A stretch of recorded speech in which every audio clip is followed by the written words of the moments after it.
शादी की पहली रात शौहर ने दुल्हन का घूंघट उठाकर कहा, सुनो, ये शादी का एक ज़बरदस्ती का फ़ैसला था। मैं किसी और से मोहब्बत करता हूँ, मगर मेरे घर वाले राज़ी नहीं हुए।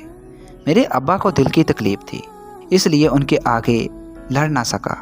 मेरी एक मजबूरी थी। शायद मैं ज़िंदगी में तुम्हें वो प्यार नहीं दे सकूँगा जिसकी तुम हकदार हो। ये कहकर वो उठा और दूसरे कमरे में चला गया। वो लड़की गुमसुम सी बैठी खाली कमरा देख रही थी। मन में आया कि वो भी चीख चीख कर बोल दे, एक तुम ही क्या, मैं भी दिलो जान से किसी और को चाहती हूँ। मैं ज़िंदगी गुजारना चाहती थी उसके साथ। गरीब था और मेहनत करने वाला भी था, बस वो घर वालों को पसंद ना आया। मेरे पास और चारा ही क्या था। मैं भी बहुत मजबूर थी।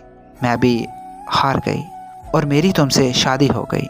तुम मर्द लोग तो कह सकते हो, हम लड़कियां ये बात कैसे कहें। दिल तो कह रहा था कि चुप की रिवायत आज तोड़ दूं, मगर हलक तक आते आते लफ्ज़ों ने अश्कों की शक्ल ले ली।